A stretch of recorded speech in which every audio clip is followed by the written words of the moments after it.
berada di atas air yang tenang. Ada waktunya mungkin kita berjalan di lembah yang kelam. Nah, dari situ kita tahu bahwa tidak selamanya kita hidup di dalam situasi yang baik-baik saja. Nah, dalam Mazmur 23 ini adalah salah satu Mazmur yang paling terkenal yang ditulis oleh Daud. Ia menulis Mazmur ini bukan dalam keadaan yang nyaman, tetapi dalam pengalaman hidup yang penuh dengan tantangan. Daud pernah dikejar Saul, Daud berperang melawan musuh, bahkan Daud menghadapi pengkhianatan dalam keluarganya. Namun dalam semuanya itu Daud menyatakan imannya bahwa sekalipun aku berjalan dalam lembah kegelapan, aku tidak takut bahaya sebab Engkau besertaku. Nah, dari firman Tuhan yang diambil pada malam hari ini ada 3 kebenaran penting yang didapat, yaitu yang pertama, poin yang pertama yaitu lembah kegelapan adalah bagian dari kehidupan. Nah, Daud tidak berkata bahwa jika aku berjalan dalam lembah kegelapan, tetapi Daud berkata bahwa sekalipun aku berjalan. Sekalipun, bahwa artinya lembah gelap itu pasti akan kita hadapi dalam setiap kehidupan kita. Lembah kegelapan ini melambangkan penderitaan, melambangkan masalah, melambangkan sakit penyakit, melambangkan kegagalan, atau melambangkan rasa takut akan masa depan kita. Nah, orang percaya itu tidak kebal daripada yang namanya masalah. Alkitab mencatat bahwa banyak tokoh iman yang juga melewati lembah gelap. Yang kita tahu bahwa cerita Yusuf di mana dia dijual oleh saudara-saudaranya. Yusuf begitu mengalami banyak penderitaan dalam kehidupan. Dia difitnah oleh istri Potifar, tetapi Yusuf tidak pernah menyerah. Begitupun juga dengan Ayub. Ayub kehilangan harta, kehilangan anak, kehilangan istri, bahkan Ayub juga kehilangan kesehatan. Dia diluputi oleh berbagai sakit penyakit, borok, tetapi Ayub tetap tekun di dalam Tuhan. Dalam setiap lembah itu mereka tidak pernah meninggalkan Tuhan. Nah, seperti ilustrasi yang mau saya kasih, di mana seperti seorang pendaki gunung. Ketika dia mau sampai ke puncak gunung yang indah, dia tidak hanya melewati jalur yang terang, tetapi dia harus melewati lembah yang sempit, awan yang kabut, bahkan melewati setiap tikungan-tikungan yang berbahaya. Tetapi lembah itu hanya jalan menuju puncak, bukan menuju tempat tinggal. Nah, dari ilustrasi ini, dari contoh ini, hari ini mungkin kita sedang berada di dalam lembah kegelapan, tapi harus ingat bahwa lembah itu hanya sementara, amin, bukan untuk selama-lamanya dalam kehidupan kita. Kita harus lalui itu untuk dalam sementara. Yang kedua, tidak takut karena ada penyertaan Tuhan. Daud berkata bahwa aku tidak takut bahaya sebab Engkau besertaku. Inilah kuncinya bagi Daud untuk tidak mengandalkan kekuatannya sendiri, tetapi dia mengandalkan kehadiran daripada Tuhan. Hadirat Tuhanlah yang mengusir segala ketakutan di dalam diri Daud. Begitupun juga dalam setiap kehidupan kita. Dalam Yesaya 41 ayat 10 berkata bahwa janganlah takut sebab aku menyertai engkau. Nah, ketakutan seringkali lebih besar daripada masalah itu sendiri. Tetapi penyertaan Tuhan yang memberi kita keberanian dalam setiap kehidupan kita. Kita terkadang mengalami banyak masalah, banyak tekanan, banyak persoalan, banyak penderitaan, sakit penyakit. Terkadang rasa takut itu sudah menghantui kehidupan kita duluan, terlebih dahulu. Padahal sebenarnya kita tahu bahwa kekuatan daripada Tuhan itulah yang akan membangkitkan setiap kehidupan kita untuk bisa mengatasi setiap masalah-masalah itu. Jadi kita harus mengutamakan Tuhan, kita harus mengandalkan Tuhan, kita harus mengusir setiap ketakutan yang ada dalam diri kita itu dengan minta keberanian daripada Tuhan. Daud berani menghadapi Goliat bukan karena Daud hebat, tetapi karena dia tahu bahwa Tuhanlah yang menyertai dia. Nah, kita pun juga seperti itu. Kita harus tahu bahwa ketika kita menghadapi lembah kekelaman, kita harus tahu bahwa kita punya Tuhan yang hebat. Amin. Tuhan yang senantiasa akan memberikan jalan keluar bagi setiap kehidupan kita. Sebagai contoh, saya mau kasih contoh bahwa ada seorang anak kecil ketika dia berjalan di jalan yang gelap, pastinya dia takut. Tetapi ketika ada seorang ayah memegang tangannya, pasti dia akan merasa tenang. Nah, begitu pun juga dengan setiap kita. Ketika kita menghadapi jalan yang gelap, tentunya kita harus tetap tenang. Kita pegang tangan daripada Tuhan. Karena kita tahu bahwa Tuhan yang beserta kehidupan kita. Amin. Poin yang ketiga yaitu gada dan tongkat Tuhan yang menghibur kita. Daud berkata bahwa gadamu dan tongkatmu itulah yang menghibur aku.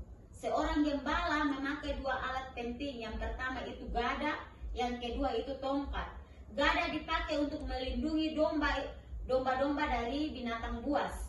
Artinya Tuhan melindungi kita dari serangan musuh. Tuhan melindungi kita dari serangan musuh, baik itu musuh yang ada dalam setiap kehidupan kita yang tadi saya katakan bahwa musuh sakit penyakit, musuh akan setiap keraguan masa depan keluarga, masa depan anak-anak, musuh dalam ekonomi keluarga, musuh di dalam setiap beban kehidupan kita. Tuhan pasti akan melindungi kita dari semuanya itu. Amin. Yang kedua yaitu tongkat dipakai untuk mengarahkan domba agar tidak tersesat. Nah, artinya Tuhan menuntun dan mengarahkan setiap langkah kita.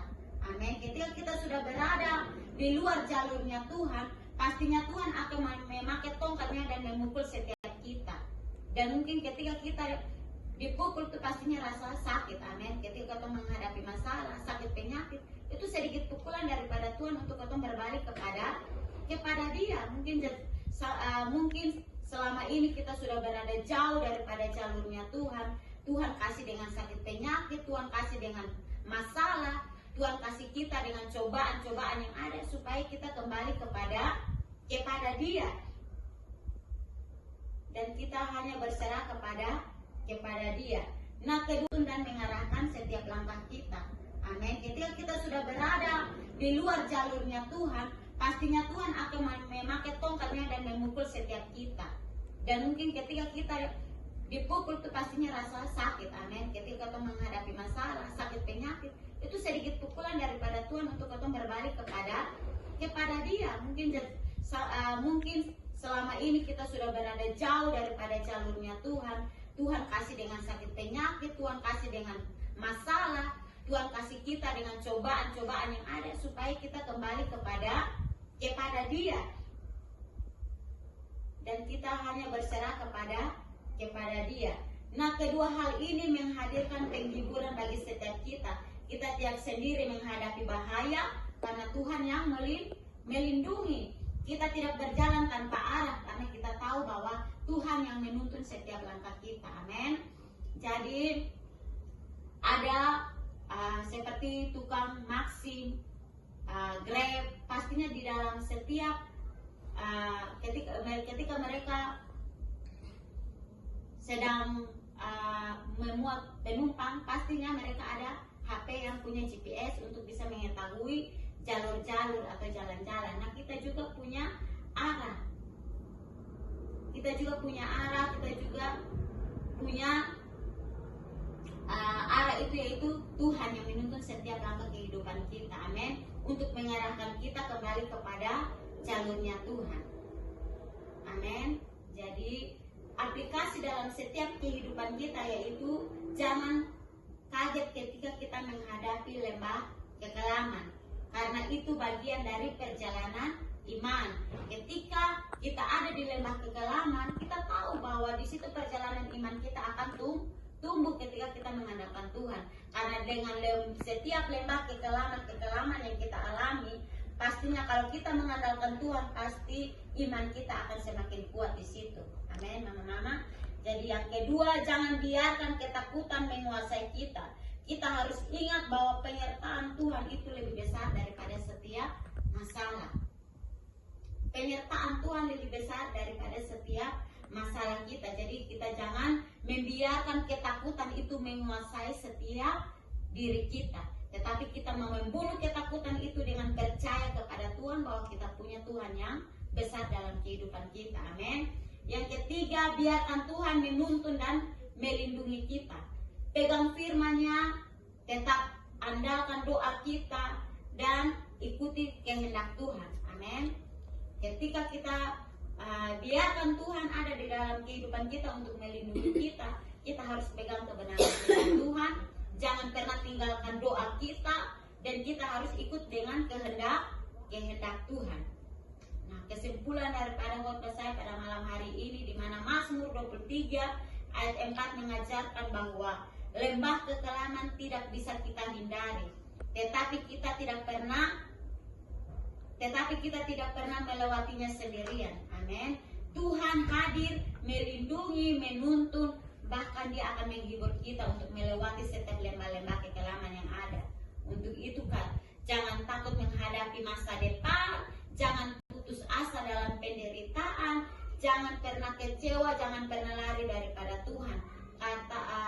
Kita harus imani, kita katakan seperti Daud mengatakan bahwa sekalipun aku berada dalam berjalan dalam lembah kekelaman, aku tidak takut bahaya, sebab Engkau besertaku. Amin. Untuk itu, firman Tuhan pada malam hari ini, saya percaya bahwa menguatkan setiap kita semua bahwa lembah kekelaman itu selalu hadir dalam setiap kehidupan kita, dan kita tidak bisa hindari itu, tetapi kita mampu melalui itu bersama dengan Tuhan yang menjadikan sumber kekuatan bagi setiap kehidupan kita. Amin. Untuk itu tetap percaya, tetap berserah, tetap bawa seluruh hidup kita, seluruh masalah kita, seluruh persoalan kita hanya kepada Dia yang menjadi sumber kekuatan dalam setiap kehidupan kita. Amin. Jadi amin untuk kebenaran firman Tuhan pada malam hari ini. Saya percaya bahwa firman Tuhan datang untuk menopang, menguatkan kita semua yang ada pada malam hari ini, memberi jalan keluar yang pasti bagi setiap kita, bahwa setiap ketakutan kita ada Tuhan yang senantiasa menyertai. Amin.